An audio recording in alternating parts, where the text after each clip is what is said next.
जब यूक्रेन का युद्ध 200 दिन पार कर चुका है,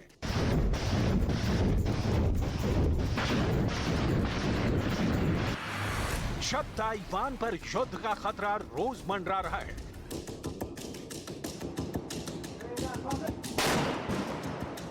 दुनिया एक तरफ व्लादिमीर पुतिन को देख रही है और दूसरी तरफ शी जिनपिंग पर नजरें गड़ी हुई हैं। इनको रोकेगा कौन? क्या भारत एक बड़ी भूमिका निभाने जा रहा है? क्योंकि एक तरफ यूक्रेन की जंग में कभी पुतिन आगे तो कभी ज़ेलेंस्की का कमबैक देखा जाए तो इस युद्ध से सिर्फ यूरोप की नहीं, पूरी दुनिया हिल चुकी है।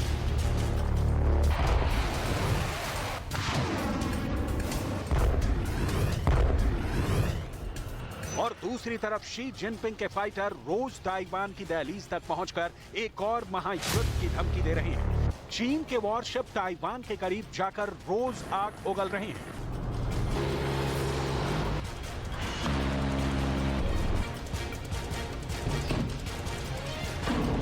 और इस बीच शी जिनपिंग पिछले करीब 1000 दिनों में पहली बार चीन के बाहर निकले। उज़्बेकिस्तान पहुंचने से पहले शी जिनपिंग कजाकिस्तान पहुंचे। विमान से उतरते हुए शी जिनपिंग के सामने एक नई जमीन और स्वागत करने पहुंचे कजाकिस्तान के नेता। शी जिनपिंग पूरी दुनिया से इसी तरह का वेलकम चाहते हैं।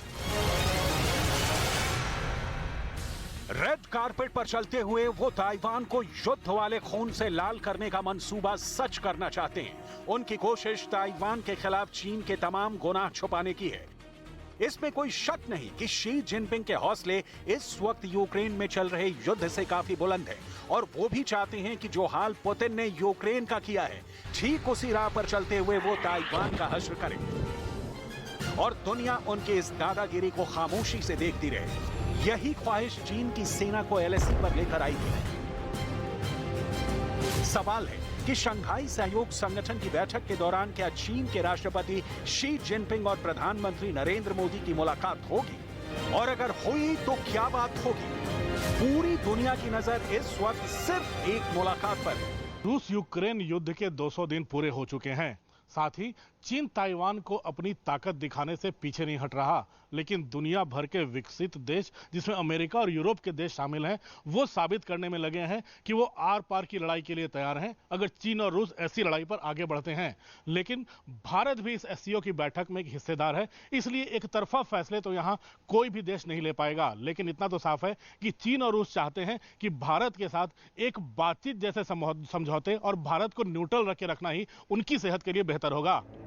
शंघाई सहयोग संगठन की बैठक एशिया के सबसे पुराने शहरों में से एक समरकंद में हो रही है। उज़्बेकिस्तान का ये वो शहर है जो ऐतिहासिक सिल्क रूट के लिए मशहूर है। समरकंद में इस बैठक के कई मायने हैं। यहां से पुतिन पूरे मध्य एशिया से लेकर अफगानिस्तान तक रूस की नई आक्रामक नीयतियों की नुमाइश भी कर रहे हैं और यूक्रेन युद्ध के साथ एक नए वर्ल्ड ऑर्डर को कायम भी कर रही है।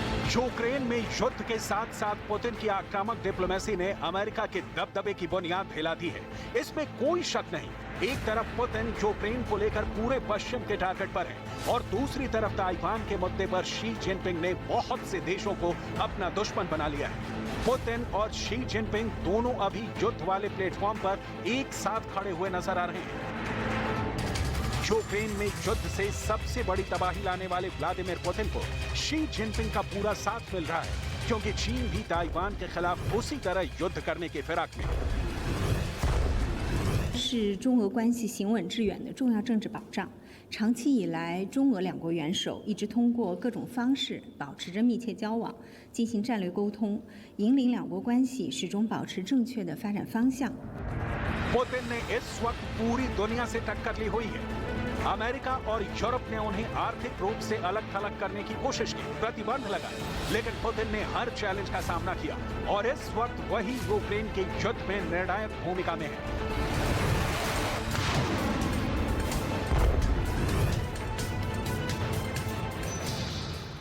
अब एससीओ का शिखर सम्मेलन उज़्बेकिस्तान में हो रहा है। अगर एससीओ के भूभाग को देखें तो दुनिया का एक बहुत बड़ा हिस्सा इसमें शामिल है। चीन और भारत जैसे सबसे ज्यादा आबादी वाले देश तो शामिल हैं ही, तो रूस जैसा एक विशाल भूभाग वाला देश भी इसका हिस्सा है। बड़ी बात यह है कि इन देशों की सीमाओं के आसपास बहुत सारे विवाद भी हैं। हर संगठन का लक्ष्य शांति और स्थिरता है और अपने अपने वजूद को बनाए रखने की और अपने वर्चस्व को बढ़ाने की इनकी खुद की महत्वाकांक्षा भी है। अब अगर आप देखें तो उज्बेकिस्तान इस इलाके में है, सेंट्रल एशिया में, और यहाँ पर अगर आप ध्यान से देखें तो इसके इस तरफ यहाँ पाकिस्तान है, कजाकिस्तान है, ताजिकिस्तान है, किर्गिस्तान है, और ये तो फिर सेंट्रल एशिया का, और यहाँ पर ऊपर रूस है, और उसके साथ ही यहाँ लग के चीन और भारत। सबसे बड़ी बात यह है कि यहां पर ईरान भी शिरकत में आएगा। तो ये सारी ग्रुपिंग ऐसी है जहां इनकी इंडिविजुअल फाइट्स अलग अलग हो सकती हैं, लेकिन एक कॉमन लक्ष्य है कि इस रीजन में एक स्थिरता और दूसरी इकोनॉमिक प्रॉस्पेरिटी, आर्थिक रूप से ये अपने आप को संपन्न बनाना चाहते हैं। तो ये चैलेंज बहुत बड़ा है एससीओ समिट में।